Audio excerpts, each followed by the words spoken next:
ಜೈ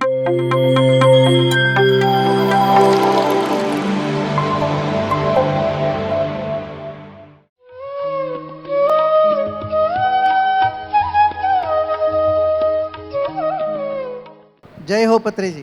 ನಾನೊಬ್ಬ ಬ್ಯಾಂಕ್ ಅಧಿಕಾರಿಯಾಗಿ ರಿಟೈರ್ ಆದಮೇಲೆ ಸ್ಪಿರಿಚುವಲ್ ಲೈನಿಗೆ ಬಂದಿದ್ದೆ, ಆಧ್ಯಾತ್ಮಕ್ಕೆ. ಬಟ್ ಈ ಪತ್ರಿಜಿಯವ್ರ ಸಂಪರ್ಕ ಬಂದಿದ್ದು ಕರೋನಾ ಪೀರಿಯಡಲ್ಲಿ.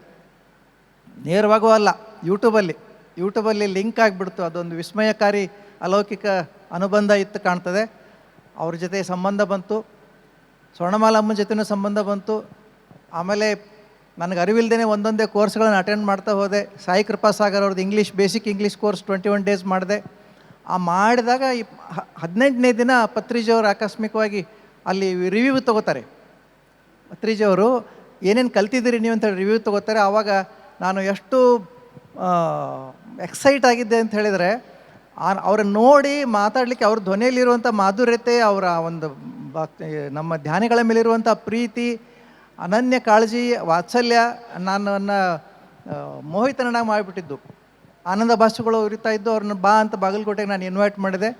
ಇಲ್ಲ, ನಾನು ಮಿಸ್ಸಸ್ಸನ್ನು ಕಳಿಸ್ಕೊಡ್ತೀನಿ ಮುಂಚೆ, ಆಮೇಲೆ ನಾನು ಬರ್ತೀನಿ ಅಂದರು. ಅದೇ ಥರ ಜುಲೈ 2022ರಲ್ಲಿ ಸ್ವರ್ಣಮಾಲಾ ಅಮ್ಮ ಗುರುಮಾತೆ ನಮ್ಮ ಬಾಗಲಕೋಟೆಗೆ with all the paraphernalia of Pyramid Valley 15 ಜನ ನಮ್ಮ ಬಾಗಲಕೋಟೆಗೆ ಬಂದರು, ನಮ್ಮ ಮನೆಗೆ ಬಂದರು. ಕರೋನಾ ಇತ್ತು ಆವಾಗ. ಒಂದು ಒಳ್ಳೆ ಕಾರ್ಯಕ್ರಮ ಮಾಡಿದೆ. ಒಂದು 30-40 ಜನ ಸೇರಿ ನಮ್ಮ MLA ಶ್ರೀ ಚರಂತಿ ಮಾಡಿದ್ರು. ಮತ್ತು VVIPs of Bagalkote, GN Patil BTD ಅಧ್ಯಕ್ಷರು ಆಗಿದ್ದವರು, doctors, lawyers, engineers, housewife ಎಲ್ಲರನ್ನೂ ಕರೆದು ಮನೆಯೊಳಗೆ ಆ ಕರೋನಾ ಪೀರಿಯಡ್ ಒಂದು ಅದ್ಭುತ ಕಾರ್ಯಕ್ರಮ ಮಾಡಿದ್ವಿ. ಅದಾದ ನಂತರ 3 ತಿಂಗಳಾಗಿರಲಿಲ್ಲ, ಇನ್ನು ಮಂಜುನಾಥ್ ಫೋನ್ ಮಾಡಿದರು, PA, ಸರ್ ಪತ್ರಿಜಿ ಬರ್ತಾರೆ ಅಂಥೇಳಿ.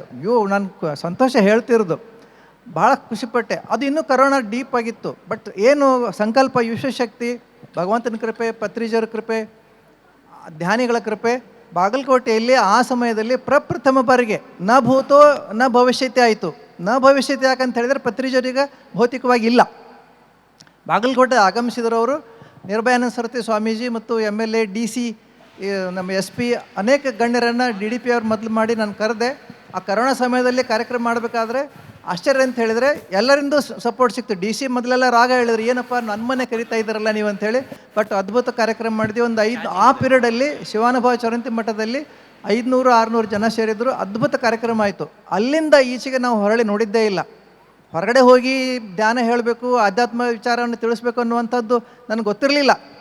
ಇದು ನಾವೇ ಸ್ವತಃ ನಮ್ಮದು ಆಧ್ಯಾತ್ಮದ ಪ್ರಗತಿ ನಾವು ಸಾಧಿಸಬೇಕು, ಬೇರೆಯವ್ರ ಹತ್ರ ಹೇಳುವಂಥದ್ದಲ್ಲ. ಗುಟ್ಟಿನ ವಿಷಯ ಅದು, ಹೇಳಿದರೆ ಅದು ಪವರ್ ಕಡಿಮೆ ಆಗ್ತದೆ ಅಂತ ಒಂದು ನಂಬಿಕೆ ಇತ್ತು.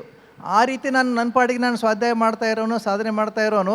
ಪತ್ರಿಜಿಯವರ ಒಂದು ಸಂಪರ್ಕದಿಂದಾಗಿ ಅವರ ಒಂದು ಆಣತಿಯಂತೆ ಹೊರಬೀಳು ಮಗ ಅನ್ನುವಂಥ ಒಂದು ಮಾತನ್ನು ಅವ್ರು ಆಡಿದ್ರು. ಹೊರಗೆ ಎಲ್ಲರಿಗೂ ಹೇಳಬೇಕು. A ಗೊತ್ತಿದ್ರೆ A ಹೇಳು, B ಗೊತ್ತಿದ್ರೆ B ಹೇಳು, C ಗೊತ್ತಿದ್ರೆ C ಹೇಳು, A to Z ತಿಳ್ಕೊಳ್ಳೋ ತನಕ ಆಯುಷ್ ಮುಗೀತದೆ, ಅದೆಲ್ಲ ಕಾಳಜಿ ಮಾಡಬೇಡ, ನೀನು ಏನು ಗೊತ್ತದೆ ಹೇಳು ಅಂತ ಹೇಳಿದ್ರು. ಅದರ ಪ್ರಕಾರ ನಾನು ಮನೆಗೆ ಹೋಗಿ ಧ್ಯಾನ ಹೇಳೋಕ್ಕೆ ಶುರು ಮಾಡಿದೆ.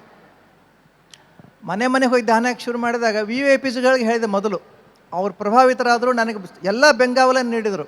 ಆಮೇಲೆ ಪತ್ರಿಜಿಯವರು ಯಾವ ರೀತಿ ಇಲ್ಲಿ ಇಡೀ 1,44,00,000 ಜನರಿಗೆ ಧ್ಯಾನ ಹೇಳಿಕೊಟ್ರು, ಅವ್ರದ್ದೇ ಹೆಜ್ಜೆಯಲ್ಲಿ ಹೆಜ್ಜೆ ಇಟ್ಟು ನಾನು ಬಾಗಲಕೋಟೆ ಒಳಗೆ ಏನು ಮಾಡಿದೆ, ಇದು ಒಬ್ಬರಿಂದ ಆಗೋ ಕೆಲಸ ಅಲ್ಲ, ಸಾಕಷ್ಟು ಜನರದ್ದು ಒಂದು ಸಹಕಾರ ಬೇಕು, ಸಹಾಯ ಬೇಕು, ನೆರವು ಬೇಕು, ಒಂದು ಟೀಮ್ ವರ್ಕ್ ಆಗಬೇಕು ಅಂತ ಹೇಳಿ ನಾನೇನು ಮಾಡಿದೆ, ಎಲ್ಲರನ್ನೂ ತರಬೇತಿಗೊಳಿಸಿದೆ. ಯಾವ ರೀತಿ ತರಬೇತಿಗೊಳಿಸಿದೆ ಅಂತ ಹೇಳಿದರೆ, ಮನೆ ಹೊಸ್ತಲು ದಾಟದ ಹೆಣ್ಮಕ್ಳಿಗೆ ಹೊರಗೆ ಇವನ್ ಎಜುಕೇಟೆಡ್ ಆದವರು ಕೂಡ ಹೊರಗೆ ಬರಲಿಕ್ಕೆ ಸಂಕೋಚ ಪಡುವಂಥ ನಮ್ಮದು ಉತ್ತರ ಕರ್ನಾಟಕ, ಅವರಿಗೆಲ್ಲ ತಿಳಿಸಿ ಹೇಳಿ, ಬರ್ರಿ ನೀವು ನಿಮ್ಮ ಜ್ಞಾನ ಹೆಚ್ಚು ಮಾಡ್ಕೊಳ್ರಿ, ಧ್ಯಾನ ಕಲೀರಿ, ಧ್ಯಾನದಿಂದ ಲಾಭ ತೊಗೊಳ್ರಿ, ಆಮೇಲೆ ತೊಗೊಂಡ್ಮೇಲೆ ಮತ್ತೊಬ್ರಿಗೆ ಹೇಳ್ರಿ. ಹೆಂಗಂದ್ರೆ ನಾನು ಕಂಡುಕೊಂಡ ಆನಂದವನ್ನು, ನಾನು ಕಂಡುಕೊಂಡ ಆರೋಗ್ಯವನ್ನು ಮತ್ತೊಬ್ರಿಗೆ ಹೇಳ್ಕೊಡ್ಬೇಕಲ್ಲ, ಅದು ನಮ್ಮ ಧರ್ಮ ಅದು. ಹಾಗಾಗಿ ನೀವು ಧ್ಯಾನ ಹೇಳ್ಕೊಡ್ರಿ ಅಂತ ಹೇಳಿ ಶುರು ಮಾಡಿ 1 ಮಾರ್ಚ್ 2022ರಲ್ಲಿ ಒಂದು ಪಬ್ಲಿಕ್ ಪ್ಲಾಟ್ಫಾರ್ಮಲ್ಲಿ, ಒಂದು ಸಾಯಿ ಮಂದಿರದಲ್ಲಿ ನಮ್ಮ GN ಪಾಟೀಲ್ ಮತ್ತು ಶ್ರೀ ಕರಿಶಂಕರಿಯವರ ಒಂದು ಅನುಗ್ರಹದಿಂದಾಗಿ, ಇನ್ಫ್ಯಾಕ್ಟ್ ಶಿರಡಿ ಸಾಯಿಬಾಬಾ ಏನಿದಾರಲ್ಲ ಅವರ ಅನುಗ್ರಹದಿಂದಾಗಿ ಒಂದು ಕಾರ್ಯಕ್ರಮ ಆಯಿತು. ಫಸ್ಟ್ ಕಾರ್ಯಕ್ರಮ 7 ದಿನದ್ದು. ಅದನ್ನು ರಿಕ್ವೆಸ್ಟ್ ಮಾಡಿ 11 ದಿನಕ್ಕೆ ಮಾಡಿದರು. ಆ ಕಾರ್ಯಕ್ರಮದಲ್ಲಿ 100 ಜನಕ್ಕೂ ಹೆಚ್ಚು ಜನ ಧ್ಯಾನಿಗಳು ಬಂದಿದ್ದರು. ಅಲ್ಲಿಂದ ಇಲ್ಲಿವರೆಗೆ ನಾವು ಒಂದು 18 ಶಿಬಿರಗಳನ್ನು ಮಾಡಿದ್ದೀವಿ, ದೊಡ್ಡ ದೊಡ್ಡ ಕಾರ್ಯಕ್ರಮಗಳನ್ನು. ಸ್ಕೂಲು, ಕಾಲೇಜು, ಆಸ್ಪತ್ರೆಗಳು, ಇವನ್ ಧಾರವಾಡದ ಮೆಂಟಲ್ ಆಸ್ಪತ್ರೆ ಡಾಕ್ಟರ್ಸ್ಗೂ ಮತ್ತು ನರ್ಸ್ಗಳಿಗೂ ನಾನು ಧ್ಯಾನ ಹೇಳ್ಕೊಟ್ಟಿದ್ದೀನಿ. ಬಾಗಲಕೋಟೆ ಜಿಲ್ಲಾ ಕಾರಾಗೃಹದಲ್ಲಿ ಕೈದಿಗಳಿಗೂ ಧ್ಯಾನ ಹೇಳ್ಕೊಟ್ಟಿದ್ದೀನಿ. School children, high school headmasters, primary school headmasters, ಇದು DDPI ಆಫೀಸಿನ ಸಿಬ್ಬಂದಿ, DDPI ಅವರು, ಶಿಕ್ಷಣಾಧಿಕಾರಿಗಳು ತಾಲೂಕಾ ಮಟ್ಟದಲ್ಲಿ ಒಂದು ಕಿಂಡರ್ ಗಾರ್ಟನ್ ಸ್ಕೂಲಿಂದ ಹಿಡಿದು ಈ ಕಾಲೇಜ್ಗಳ ತನಕನೂ ನಾವು ಎಲ್ಲರಿಗೂ ಧ್ಯಾನ ಹೇಳ್ಕೊಡುವಂಥ ಒಂದು ಸೌಭಾಗ್ಯ ನಮಗೆ ಪ್ರಾಪ್ತ ಆಗಿತ್ತು. ಬಹಳ ಸಂತೃಪ್ತಿ ಸಿಕ್ಕಿದೆ ನನಗೆ. ಒಂದು ವಿಷಯ ಹೇಳಿಕ್ಕೆ ಇಷ್ಟಪಡ್ತೇನೆ ನಾನು, ಇದೇನು ನಮಗೆ ಈ ರೋಲ್ ಸಿಕ್ಕಿದೆಯಲ್ಲ, ಈ ಪಾತ್ರ ಸಿಕ್ಕಿದೆಯಲ್ಲ, ಇದು ಆಕಸ್ಮಿಕ ಅಲ್ಲ ಅಂತ ಅನಿಸ್ತದೆ ನನಗೆ. ಯಾಕೆ ಆಕಸ್ಮಿಕತೆ ಅಲ್ಲ ಅಂತ ಹೇಳಿದರೆ, 1995 ನಾನು ಸೀನಿಯರ್ ಮ್ಯಾನೇಜರಾಗಿ ಬಿಜಾಪುರ ಗ್ರಾಮೀಣ ಬ್ಯಾಂಕ್ ಅಧಿಕಾರಿಯಾಗಿದ್ದಾಗ ಬಾಗಲಕೋಟೆಗೆ ಟ್ರಾನ್ಸ್ಫರ್ ಆಯಿತು. ಒಂದು ಮನೆ ಬಾಡಿಗೆ ತೊಗೊಂಡ್ವಿ. ಕರ್ಮಧರ್ಮ ಸಂಯೋಗ ಆ ಮನೆ ಬಾಡಿಗೆ ನನ್ನ ಫಾದರ್, ನನ್ನ ತಂದೆ ತಾವು ಸ್ಟೂಡೆಂಟ್ ಆಗಿದ್ದಾಗ ಅಲ್ಲಿ ಆ ಮನೇಲಿ ಬಾಡಿಗೆ ಇದ್ರಂತವ್ರು. ಆ ಮನೆ ಮಾಲಕರು ಹೇಳಿದರು. ಭಾಳ ಪ್ರೀತಿಯಿಂದ ಆ ಮನೆ ಬಾಡಿಗೆ ತೊಗೊಂಡೆ. ಆ ಮನೆಯೊಳಗೆ ವಾಸ ಮಾಡಿದ್ವಿ. ಫಸ್ಟ್ ಹೋಗಿ ರಾತ್ರಿ ಮನೆ ಸಾಮಾನೆಲ್ಲ ಜೋಡಿಸಿ ಬೆಡ್ರೂಮಲ್ಲಿ ಮಲ್ಕೊಂಡ್ವಿ. ಯಾಕೋ ರಾತ್ರಿ ಎಚ್ಚರ ಆಯಿತು. ನನ್ನ ಹೆಂಡತಿಗೆ ಹೇಳಿದೆ, ಗಿರಿಜಾ ಆಕೆ ಹೆಸರು, ಗಿರಿ ಕೆಳಗೆ ಹೋಗು ನಡಿ ಅಂತ. 2 ಚಿಕ್ಕ ಮಕ್ಕಳಿದ್ದು. ಕೆಳಗೆ ಹೋಗು ನಡಿ, ಈ ಬೆಡ್ರೂಮ್ ಬೇಡ. ಮಲ್ಕೊಂಡಾಗ ರಾತ್ರಿ 1 ಆಗಿರ್ಬೋದು, ಏನು ಇಂಟ್ಯೂಷನ್ ಬಂತೋ, ಏನು ಫ್ಲ್ಯಾಶ್ ಆಯಿತೋ ಮೆಸೇಜ್ ಗೊತ್ತಿಲ್ಲ. ಮಲ್ಕೊಂಡವ್ರು ಎದ್ದು ಕೆಳಗೆ ಹೋಗು ನಡಿ ಅಂದೆ. ಆಕಿ ದಸರಾ ಮಾತಾಡ್ಲಾರ್ದ ಹ್ಞೂ ಅಂದ್ಲು. ಕೆಳಗೆ ಕರ್ಕೊಂಡೋಗಿ ಮಕ್ಕಳನ್ನು ನಾವು ಮಲ್ಕೊಂಡ್ವಿ. ನಿದ್ದೆ ಹತ್ತಿ ಬಿಡ್ತು. ಯಾವಾಗೋ ರಾತ್ರಿ ಭಾರಿ ಭಯಂಕರ ಸಿಡಿಲು, ಗುಡುಗು, ಮಿಂಚು ಆಗಿದೆ, ಮಳೆ ಆಗಿದೆ. ಅದು ನಮ್ಗೆ ಎಚ್ಚರ ಇಲ್ಲ, ಗೊತ್ತೇ ಇಲ್ಲ. ಬೆಳಗ್ಗೆ 6 ಗಂಟೆಗೆ ಎದ್ದು ಬೆಡ್ರೂಮ್ ಕಡೆ ಹೋಗ್ತೀವಿ. ಇಡೀ ಬೆಡ್ರೂಮ್ ಫುಲ್ ಆಕಾಶಕ್ಕೆ ಒಂದಾಗಿದೆ. ಫುಲ್ ಮ್ಯಾಲಿಂದೇ ನಾವು ಸೀಲಿಂಗ್ ಇದೆಯಲ್ಲ ಅದೆಲ್ಲ ಕಡ್ಕೊಂಡು ಬಿದ್ದುಬಿಟ್ಟಿದೆ. ಯಾರು ಉಳಿಸಿದ್ರು ನಮ್ಮನ್ನು?